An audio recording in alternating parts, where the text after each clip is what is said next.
Bien, bonsoir.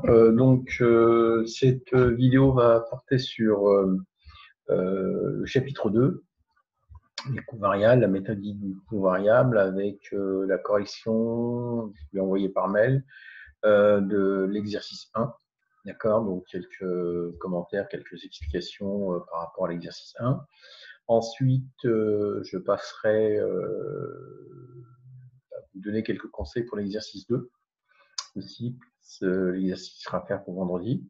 Et en ce qui concerne les Valbox, pour lundi, bon, j'ai tout envoyé par mail. Je pense avoir été le plus explicite au niveau des conseils, etc. Donc, il ne me semble pas utile ici de prêter du temps. Donc voilà, s'il y a quoi que ce soit par rapport à les Valbox d'ici demain, n'hésitez pas à m'envoyer un mail. Donc, par rapport à, je dirais, la correction de cet exercice 1, donc je vais passer en partage, document, voilà, elle se situe, donc le document se situe là, voilà. Donc, alors vous aviez un contexte, contexte très intéressant, hein, c'est une application aussi en même temps connaissance, hein, on apprend aussi à partir de l'application, et toute application, tout exercice ne sont pas identiques, hein, d'accord. Donc là, l'idée, c'était de savoir identifier ce qui était une charge variable et une charge fixe, et ensuite de compléter ce tableau et de déterminer bien évidemment à la fin le résultat, puisque là, il faut savoir que c'est la méthode dite charge variable, coût variable, pour obtenir le résultat. On a vu la méthode 1 coût complet, avec les différentes étapes concernant les charges indirectes, détermination du coût unitaire, etc., etc. Et on arrive ensuite au résultat. Là aussi, on arrive au résultat, mais d'une autre façon, d'une autre méthode. Donc, vous aviez bien évidemment à connaître, non, je ne pense pas que vous étiez tous avertis, mais donc l'idée, c'est un peu vous sensibiliser sur cette distinction. Donc, je le répète, voilà. Donc, un regroupement à effectuer. Et là, donc, avec trois sous-catégories, achat, production, hors production, pour arriver tout simplement à global de total des charges. Donc, voilà les éléments, vous les avez là. Ici, la justification des calculs. Élément très important dans un exercice, une application, hein, justifier les calculs, même si on ne vous demande pas, il faut justifier un résultat. On ne donne pas un résultat comme ça en ce module calcul de coût et analyse. On justifie systématiquement, même si ce n'est pas demandé. Donc, on arrivait à ces différents montants. Donc, tous ces montants sont constitués de tout ce qui est variable. Et le total va tout simplement être reporté sous le chiffre d'affaires pour obtenir la marge au coût variable. Donc, là-dessus, par rapport à cette étape et, je dirais, connaissance à acquérir. Donc, on a et on calcule l'ensemble des coûts variables. Et ensuite, on retranche donc cet ensemble au chiffre d'affaires, mon chiffre d'affaires en coût variable pour obtenir la marge au coût variable. Autre point important de ce tableau, c'est tout simplement la colonne pourcentage. Donc, la colonne pourcentage va nous aider si on veut faire une estimation du prévisionnel.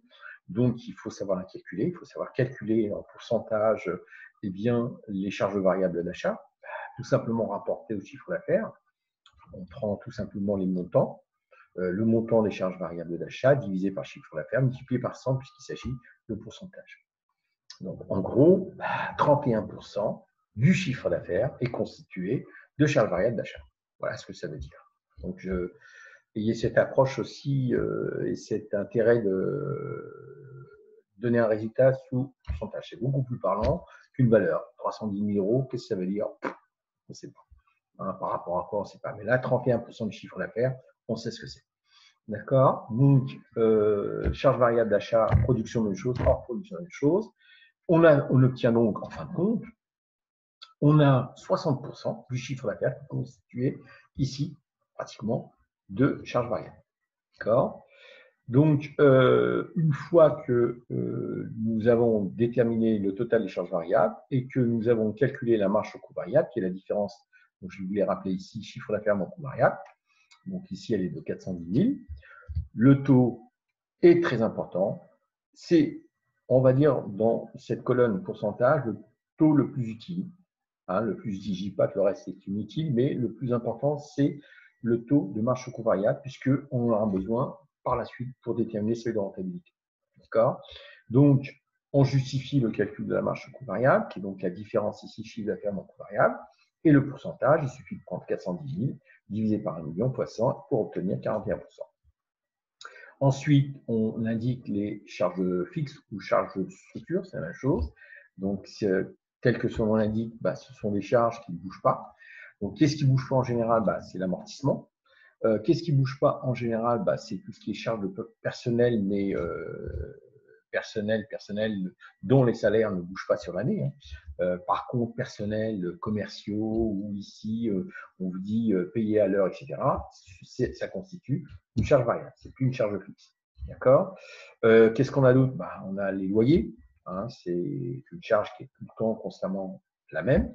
On peut avoir aussi, j'avais un autre exemple, mais bon, loyer, qu'est-ce qu'on a d'autre? Oui, bon, voilà, en tout pour tout, on peut avoir d'autres types de charges fixes, hein, voilà, donc qui se répètent, donc qui ne bougent pas. Et donc, une fois qu'on a calculé la marge sur coût variable, on enlève les charges fixes et on obtient le résultat. Donc, le résultat, ici, il est positif, c'est un bénéfice de 121 000 euros.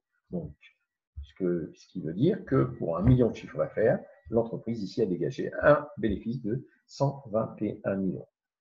Alors ensuite, déterminer le seuil de rentabilité. Bon, il faut que j'applique la formule, il faut que je maîtrise la formule. Donc, charge fixe sur le taux de marge sur coût variable. J'obtiens 704, ce qui veut dire qu'à partir de ce seuil de rentabilité, eh bien, on peut considérer que toutes les charges, que ce soit fixes ou variables, elles sont couvertes. D'accord? Et donc, au-dessus de 704 878, l'entreprise commence à dégager du bénéfice.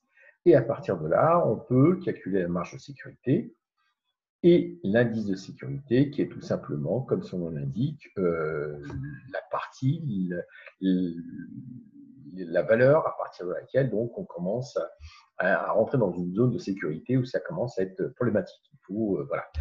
Donc ici, en gros, 29,51% indice de sécurité, c'est-à-dire que dès qu'on descend de 1 million, on enlève 300 000. Ici, on enlève 300 000, ce qui est posé en question par la suite. Eh bien, on arrive dans une zone, on arrive à une limite qui ça devient négatif. Donc, il faut ne pas dépasser 29,51% de baisse du chiffre d'affaires. Voilà. D'accord? Voilà pour ces éléments. Alors ensuite, le tableau de la question 4, il suffisait tout simplement de transférer tous les pourcentages qu'on avait trouvés. Et là, de partir sur un chiffre d'affaires que désiraient atteindre les décideurs, 1 200 000. D'accord? Donc là, on prend ce chiffre d'affaires désiré, multiplié par le taux qu'on a calculé précédemment. Donc, on considère que les charges variables vont avoir le même pourcentage. Charges variables de production, pareil, le même pourcentage. Et on part bien sûr sur une base toujours de 100% pour le chiffre d'affaires. Et on arrive bien sûr à un coût variable avec un pourcentage à l'identique et un taux de marge sur coût variable avec un taux à l'identique aussi. D'accord? Et donc, de là, qu'est-ce qu'on dégage? On dégage le résultat. Le résultat est de 203 000, ce qui veut dire que le résultat est quasiment, pratiquement le double du chiffre d'affaires de 1 million. Un chiffre d'affaires de 1 million dégage 121 000 de résultats positifs et un chiffre d'affaires de 1 200 000, c'est-à-dire en augmentant 200 000 de plus en vente, on dégage quand même à peu près le double. Donc voilà, donc là, après, il y a toute une politique à mener au sein de l'entreprise pour arriver donc, à atteindre cet objectif de chiffre d'affaires de 1 200 000. Donc, savoir l'intérêt ici, la détermination du tableau différentiel, le calcul du seuil de rentabilité va nous permettre de faire ensuite des prospections, des projections sur l'année.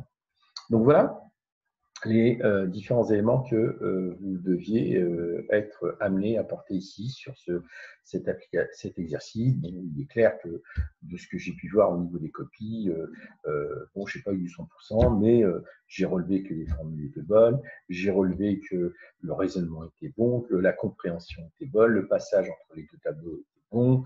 Bref, donc, je m'arrête là-dessus et c'est bien évidemment en s'exerçant encore plus que vous allez arriver à maîtriser ce type de méthode.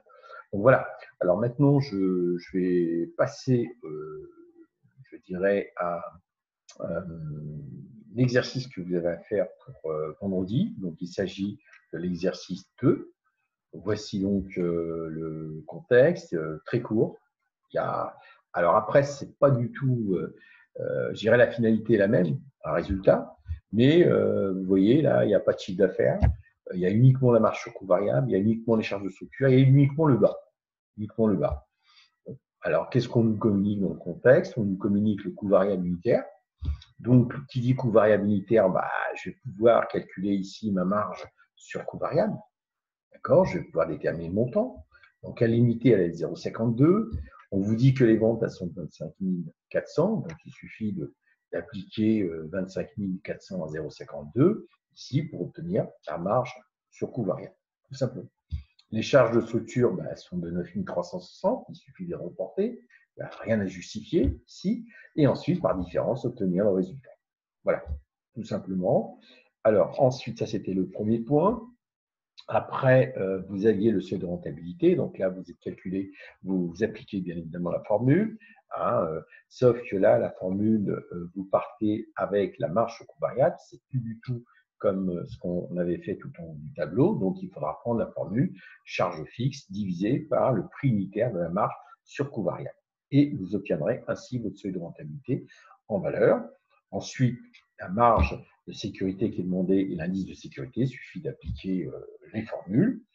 Ensuite, la question 3, qu'est-ce qui se passerait? Là, dans ces cas-là, il faudra tout simplement voir les simulations que vous allez faire dans ce tableau. Dans le tableau, oui, on vous demande à un moment donné de faire une simulation. Oui, donc il faudra faire une simulation, réfléchir par rapport à cette question. La question 4 à l'identique.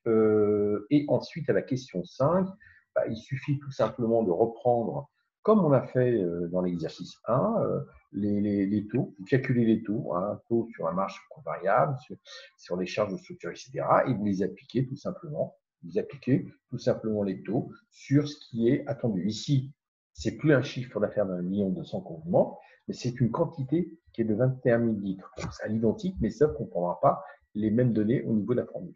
Donc, voilà. Et puis, voilà. Donc, la question 6 et 7, là aussi, c'est tout simplement, il faudra réfléchir. Donc, voilà, je vous demande de faire ce petit exercice 2, et puis vous me l'envoyez pour vendredi. Voilà, et puis vous m'envoyez. Donc, voici ce que j'avais à dire. Et pour Evalbox, donc, consultez vous-même. Je vous remercie.